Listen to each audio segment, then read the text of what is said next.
Don't worry about the food or drink you need to live, or about the clothes you need for your body. Life is more than food, the body is more than clothes. Look at the birds in the air. They don't plant, or harvest, or store food in barns, but your Heavenly Father feeds them. And you know that you are worth much more than the birds. You cannot add any time to your life by worrying about it.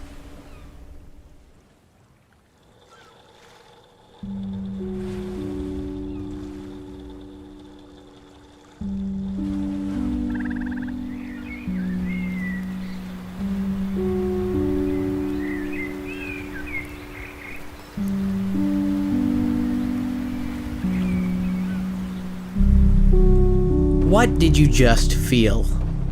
Did you feel warm, comforted, relaxed? Did you feel free of any pain or upset? Like sitting by a campfire or seeing a friendly face?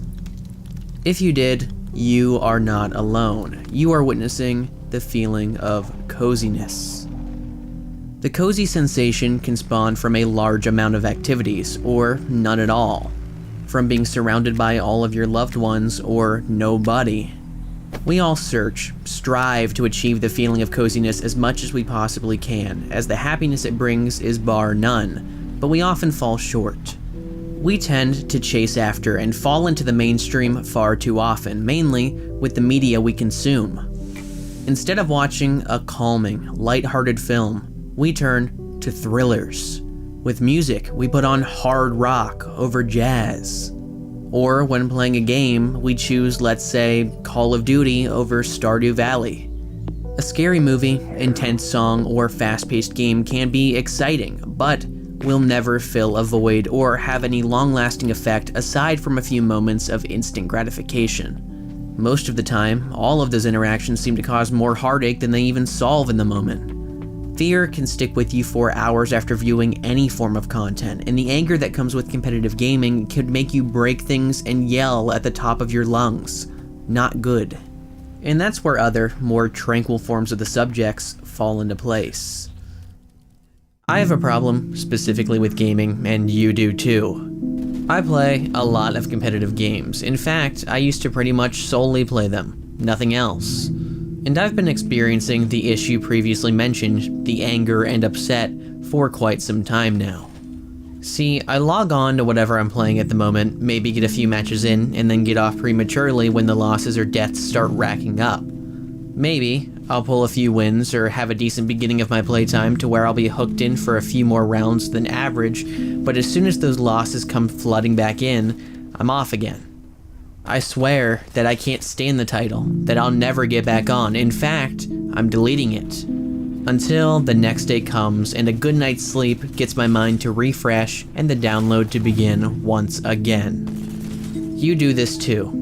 We all do it. But why do we choose to? Competitive gaming can be very rewarding. Almost nothing beats the feeling of top fragging or getting an inventory full of loot in a survival game. But kills don't always come, same with wins. Often, people are better than us, teams are better than us, no matter the skill level. That's just who matchmaking puts you up against, aside from people who are on par with you, and maybe a few that are a bit worse. Games are not programmed to reward you all of the time, so we strive and dump all this effort into sessions that most often reap absolutely no benefit. And when you put so much into anything in the world and see nothing come of it, it doesn't feel great. It takes away everything that games were meant to be to begin with, that escape from the trials and tribulations of the real world. Games should never be adding to the stresses of the day-to-day or to the pain of a breakup. No victory or elimination should ever come at the cost of your mental fortitude falling. They just aren't worth it. I understood this fact and realized it was time to move on. I did some researching, found a few genres I never really tapped into, racing games, party games, puzzle games, but I couldn't really settle. That wasn't until I stumbled upon the genre of cozy games. Now I knew some of the releases that came out of that category already, as many of you probably do as well, even if you've never really played any of them. But I was always so turned away from ever giving them all a true chance. They seemed boring, too simple, lacking of so-called reward I spoke about. But there were so many people into them. There had to be redeeming factors. I just wasn't a part of their market, and I was afraid of stepping out of my comfort zone. See, since they hold so much simplicity and are so basic, they tend to appeal more to people new to gaming that have barely ever picked up anything in their lives, not men who grew up with gaming as their #1 hobby. And because so many men grow up with it being a huge part of their lives, the people often introduced to this genre are women who never really were raised or saw much of a reason to ever hold a controller.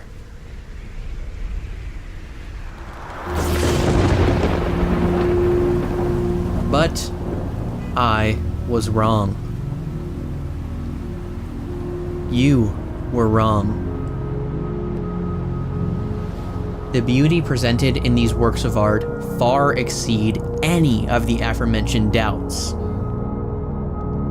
Yes, they are boring. They are simple. They lack no competitive reward. But they are exactly what men need in their lives. We go through a lot of pressure and hold so much weight on our shoulders each day in so many ways. Are we good enough? Are we providing enough? Can I reach my weight goals? Am I excelling in my classes? Could I be better? There's so much stress we already have to endure from the doing of our own thoughts, not to mention from our jobs, families, relationships. The last thing we need is to come home after a long day of heartache and feed the misery instead of settling it. And cozy games are that reliever you require. When speaking about boredom and how they all are, it sounds derogatory, but in fact, it's the opposite. When was the last time you did absolutely nothing? Just sat there, breathed, and took in your surroundings. You probably don't have an answer, and you shouldn't.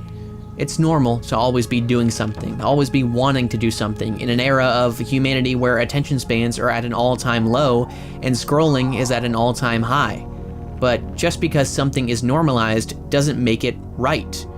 It's healthy to be bored. It's healthy to snap out of the commotion of the world and just relax. So yes, cozy games are boring, but the lack of action is a good thing. You can turn your brain off, throw your cares to the side, and just take in the atmosphere while you complete your minute tasks. And these tasks are as small as they come, believe me. There's not much depth in the genre, but depth has its own place in other titles. Most of these games have set similarities and they are to the point. Farm, fish, raise animals, build a community, make money. But it's how they present those attributes that makes each one an individual. Some may change the basic functions of how or why you do everything, or they may change the overall art style only and call that a day. And boy, do they shine when it comes to art style in particular either way. Most are life simulation games, but stylized to where nothing is realistic by any means, further pushing how distant they intend to be from real-life anxieties. They force creativity out of you, but let you move at any pace you may like. If you want to just fish and listen to the breeze, you can, as the sun sets and rises over you. There are beautiful seasons, weather, I can't stop looking at them. They have given me a true appreciation for what game design could accomplish without just shooting for realism all of the time. It's a reward to play them. It's a reward that they even exist in a world full of absolute uncertainty and uproar. That is the reward they offer compared to competitors, and it is far more fulfilling than any other statistic dumped into your many painful hours in anything else. And I have been talking so down upon these other games, but truthfully, any one of them could also be considered cozy. It's all perspective. You need to look at the little details to really understand. It's sort of like how we all have our homes that we go back to and live in, but being at other people's can still feel like we never even left our own. It's not the house that makes it a home, it's the people inside of it. That's why I consider a game like Sea of Thieves to be a cozy one throughout all of the cannon fire and PvP, even though it isn't officially a part of that category. It still makes me feel like it is, thanks to the stylized look, the sounds, the music, the calm of the sea. It's important to not just take everything I've said with a grain of salt. It's deeper than just video games. We all have voids we need to fill, and nothing or nobody could ever completely fill them to the brim aside from God. But that doesn't mean we can't get them to the halfway point. We can't ever find the cure ourselves, rather, the treatment. And I only speak so passionately about living life by means of comfort and happiness because that's all I've ever done. And I can say nothing but positive about my life and what I've made of it. I love life. I love myself. Do you? Well, you'll get there, if not, and I'm right here along the way in case you lose your footing and fall down the wrong paths. If there's anything at all you may need, anyone you may need to talk to, I'm here. Just write me in the comments and I'll be there for you when no one else may be. I'm not just a person behind a screen, and neither are you. We're both real people that both matter. Thank you for watching. I hope the brief time we've spent here together won't just remain brief, and you'll choose to stick around for the journey and to build a genuine relationship here. If not though, I hope you have a blessed rest of your day and a blessed rest of your life. I will keep each and every one of you in prayer.